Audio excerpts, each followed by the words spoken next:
Welcome to David Friesen's Jazz Chat. And today we have a very, very special guest. His name is Dave Schmidt.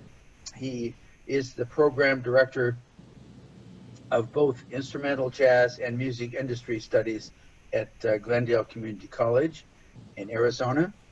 He received his bachelor's of music education from Indiana University, where he studied with saxophone with Dr. Eugene Rousseau and jazz with David Baker. He earned his master's degree from Arizona State University, where he studied saxophone with Dr. Joseph Whiteco and jazz with Chuck Maroney. As a performer, Dave has had the privilege of performing professionally with national touring groups as well as top local acts. As a freelance recording engineer and recording business owner, Dave has produced numerous projects at various facilities in the Phoenix area. Dave has the distinct credit of developing the recording studio and starting the first recording classes at Glendale Community College. Over the last 3 decades, the program has expanded to include multiple degree paths and many course offerings. Dave's jazz program has consistently produced first-rate ensembles that have received top accolades from local and national jazz festivals. Dave is also a sought-after clinician and adjudicator for local jazz festivals throughout the state, and is an amazing tenor player who, and I know this firsthand because he's played my music in several concerts at his school. And bravo for finding a way to navigate through my Bela Lugosi School of Harmony. Hey, welcome, Dave. Thank you so much. Great to see you, man. Great to see you too. It's been too long, and I appreciate the opportunity to have this chat with you, and I've been looking forward to it for a while. So thank you so much. You're an important person in the Phoenix, Arizona area, not only as a teacher of jazz, but with this recording.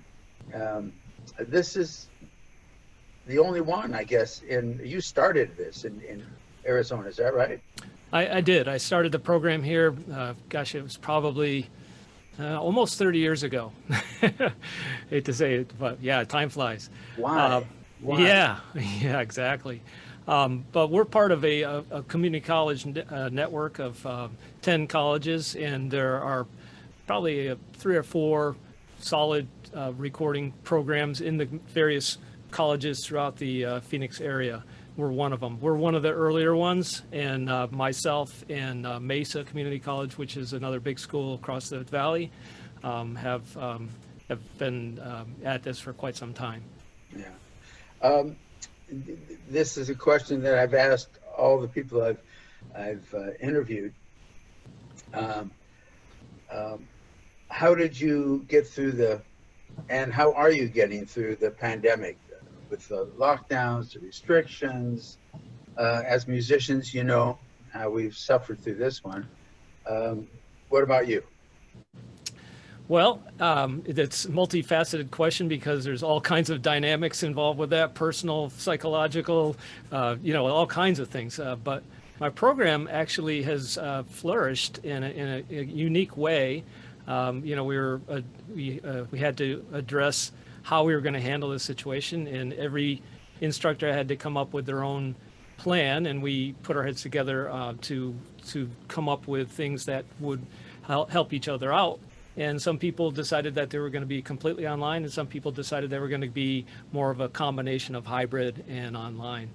I am in the B camp, so I went more with a hybrid approach, and I scaled everything down to smaller numbers, distanced, and obviously with masks, and the college has a campus-wide mask mandate. And my big band rehearsed the rhythm section by itself. I had the brass in a separate room on a different time, and the saxophones on a different time. Wow. All spread 20 feet apart, and Whoa. You know, but with the goal of producing an album. So I took Great. I took this as an Great. opportunity more than a slap in the face. So with those small settings and getting detailed with the rehearsal schedule, and then being able to bring them into the recording studio in small numbers, for the entire year we recorded about 14 big band tunes. And then the combos did live recordings on the stage in the PAC where we could spread entirely across the stage, 15, 20 feet apart. And like I said, I turned this into an opportunity instead of a dead end. You accentuated the positive. You took a negative and turned it into a positive. It's fantastic, man. Absolutely. And the students responded really well. They're very excited about it. And it's been nothing but a very positive experience, and the result is going to be amazing. Well, that's great. That's a lot to be thankful for. I mean, my goodness. Why did you choose jazz education as your primary, as opposed to just playing music? Well, I've been drawn to jazz from the get-go. When I first started playing back when I was 10 years old, I was given an album of Boots Randolph, Yakety Sax. Absolutely. I joke about it, but he could play, Yeah, of course he could. And when I know that music students, if they're lucky, they have a very supportive family.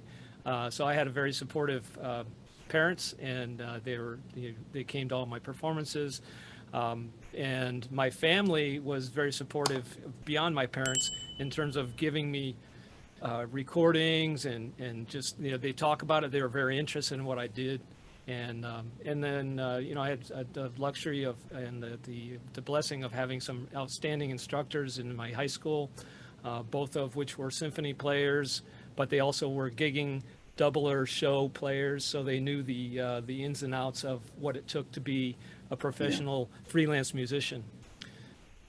So I think it just came down to recordings and what I was drawn to, and then wanted to emulate those players and wanted to be that that level of player at some point in my life. So that's why you really went to tenor, was because of Yakety guy? The Yakety guy? Randolph? Well, that's another funny story. My sister had a boyfriend that played the tenor sax, and I thought he was the coolest guy on the planet. So when it came to deciding what I was going to play, I wanted to be like him. It's Okay. kind of funny, but it was that's just the way it was. So Last night I interviewed Igor Boutman in Moscow, in Russia. Great tenor player, an alto player, and I relayed the story to him that my sister, a boyfriend of hers, came to my house in Seattle.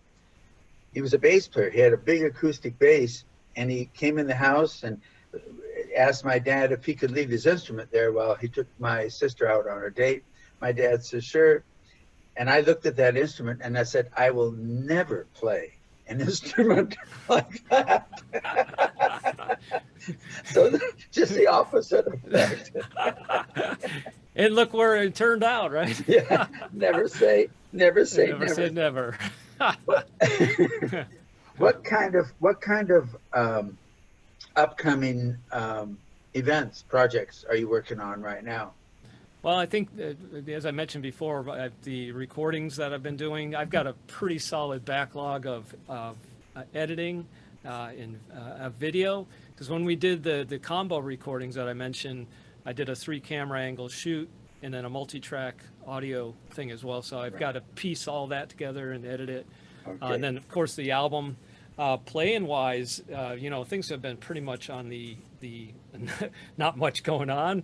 And things are just starting to get going again. I started getting some calls. I got a studio thing to record some horn section things coming up in the next couple weeks, and then I've got another freelance gig with a band that I play with pretty regularly. And then some dates are starting to come in, so I'm pretty happy about that. It's going to be weird. So long since I've been in front of an audience and playing, and it's wow. Bob Ravenscroft has purchased a building in the Round that's called Ravenscroft. And it's going to have, I think it's a 250-seat concert hall with a 9-foot Ravenscroft piano, plus a jazz club, plus a recording studio, and it's going to, I think it'll open up gigs for you folks down yes. there in Arizona. Yeah, I'm familiar with that. Having worked with the gentleman from Music Serving the Word, Russ Schmidt. This has been a project that's been talked about for many years, and it's starting to really come together. I haven't been in touch with Russ in a while, but now that you mentioned this has kind of piqued my interest to get back into there and see what's going on. I saw the building when I was down there last year, February 2020, and I think it's scheduled to be completed. The remodeling inside, it's extraordinary. Probably in a couple of months. Wow. Definitely need to get in touch with Russ then. Really, really close. You've come up with a very unique idea. I say unique because I've gone in and gone out, not caught up with the bureaucracy of the universities. At about 200 different schools all over the world, and yours is so unique. This event where you have it's like a concert clinic that's not only open for students, but it's open for the public, which is such a great idea because it nurtures an audience, potential audience for jazz. And I've enjoyed doing that so much. How did you come upon this idea? Well, I think that I can't take full credit for it because I think that the two of us came up with it from just doing it. And you and I, you mean? Yeah, exactly. We I went in there. talking too much again. No, that's what I love about it. We've done many of these, and each year I've looked forward to it because I tell my students, no matter how many times you hear a certain thing, you just, every time you hear it, it just gets sunk in a little deeper. Yeah. And the words and things that we talk about and the concepts and the questions that come out of the audience because of the direction that the dialogue takes is really, really, it's captivating. And I always get amazing reviews from the students and the people that come to that forum. So it's just to preview your audience. We play a few tunes, talk about them a little bit, and then play another tune or so, and then we open up questions to the audience, and it could be anything regarding the music industry, or it could be the tunes or composition, what have you. And it's really just a great event. And just so the people who are listening know this, that a lot of times they think that because a person is a jazz educator and has so many different irons in the fire that they can't really play. They're teachers, and then they kind of play music. But I would say it would be an equality with you because I bring in music that is not your normal 2-5-1 kind of tune. There's nothing wrong with 2-5-1. It's great. I just don't happen to write that way. And you make the adjustments and really get past the technical aspect, and you play music, which is not an easy thing to do. And I think you're an extraordinary player. You just choose to keep that balance and do these other things that you love to do, and evidently you do so well. So I've always considered teaching one of the higher callings in life, where you're servicing the younger people, and it's a great thing that you're doing, Dave. I appreciate that very much. I usually end these interviews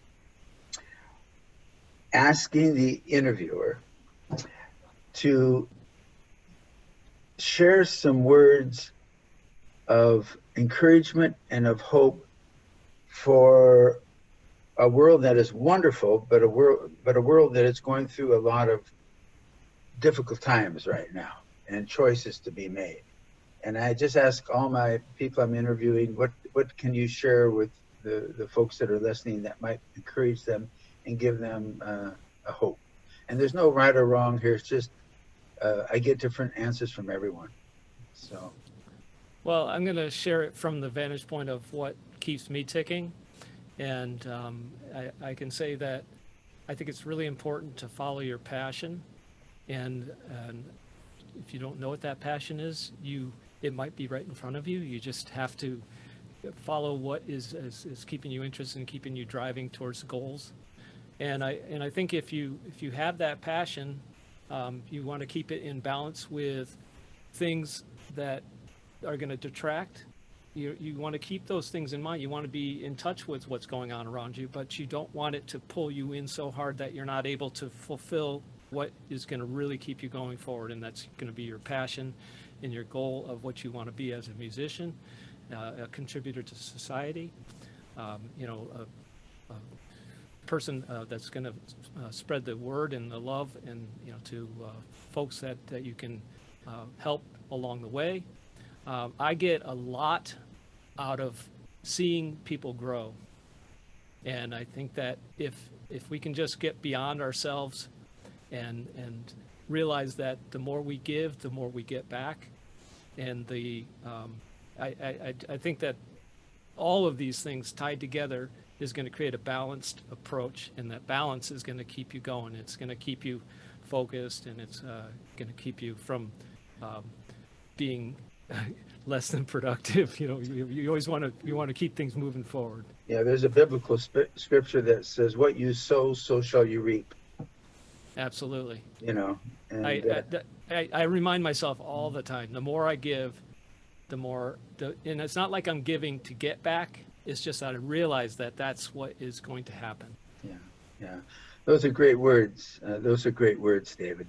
To the fans that are listening, I'd like to let you know about something I think is very special, and that's a new David Friesen Jazz Education e-shop of mine that my personal assistant and I have been working on for several months, taking advantage of no gigs and having to follow my passion, as Dave so eloquently shared. But it's an e-shop that's digital information. It's really great. Just go to davidfriesenjazzeducation.net and check it out. You'll see information up here and information down there below this video. And to all of you, please be well, stay healthy, and God bless you all. Thank you for sharing and checking this out today. Thank you very much, David, for everything. Thank you as well.